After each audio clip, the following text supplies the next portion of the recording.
regrets ebomini. Ngoba nabantu abanjalo, oh I wish bengayithethanga lento. Oh, I wish bengayenzanga. Oh, ngesendiphango. Oh, I wish because why? Because lando is sign yoba lo muntu lo ulawulwa inyama yakhe, akalawulwa ngumoya wakhe. Semo. So look at regret at age. I wish. Oh, I wish. Amen. Because inyama ayikho reliable.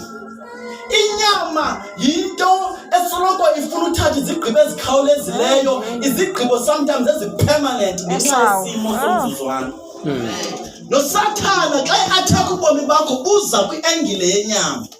Afuna ukhawuleza uthatha isigqibo ngoku uyachotha lo Thixo, khawulezisa mandikhawulezisa wenzela. Kunabantu abangene kwizinto abangayazi uba ophuma njani, abangazange bacinga uba bangaze bangene kuzo ngenxa yokuthi bathatha izigqibo besenyameni, ngenxa yesimo esisomzuzwana bathatha izigqibo ezi-permanent. Ngoku balandelwa zii-consequences ezi-permanent yesimo esi-temporary. Because why? Because alawulwa inyama yakho. Amen. So uThixo naye uThixo xa efuna uThixo ukukublessa, xa efuna uThixo ukuphakamisa, into yokuqala anomdla wokuyenza ebomini bakho kukuqiniseka ukuba utrain umoya wakho, akukhulise emoyeni wakho. Because xa umoya wakho ungakhulanga, uThixo uyazama ukokha into ngawe uphinde uyibhidlize kwa wena. Amen. Ngoba umuntu ongakhulanga emoyeni, uThixo kunezinto athi selefuna ukuzidedela azibambe. Ngoba ebona ubana ngaba usangumntana emoyeni. Indlalifa noxa nje iyinkosi yezinto zonke kodwa yahluka nganto kwisicaka. Ngamanye amagama ayinako ukuxhamla kwizinto ezibhilonga kuye ngenxa yokuthi ungumntana. Amen. Umuntu ongakhulanga emoyeni akakho reliable, akukho nto nakuyakha ngaye. Namhlanje ukhona ngomso akekho. Namhlanje uthi ndinawe ngomso akekho. Because why? Because uhamba ngokwendlela ava ngayo enyameni yakhe. Amen. Namhlanje uthi ndiyaye enkonzweni just because uva kamnandi, uva ndikhumbula ihlabelelo thile. But xa imeko zimhlangabeza zimchallenge, esiva engathi umoya wakhe awuvumi, uyayeka ahlale phansi because namhlanje akafilish like going to church. Laa nto ngithetha ukuthi lo muntu lona akanakuze ahambe ecebeni likaThixo.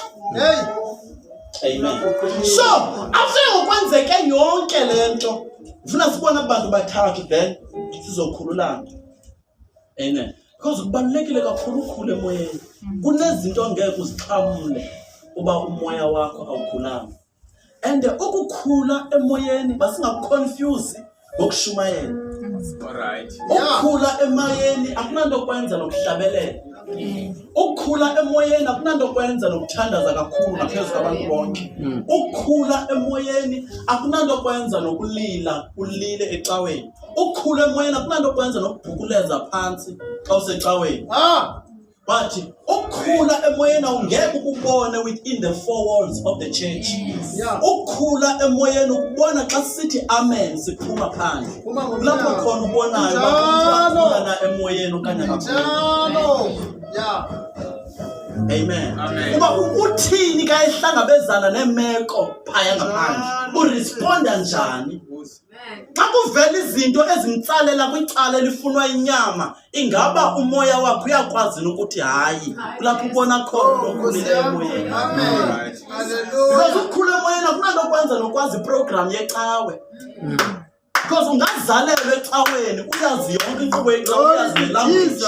But loo nto ayithethi ukuthi ukhona into eyenzekileyo emoyeni wakho.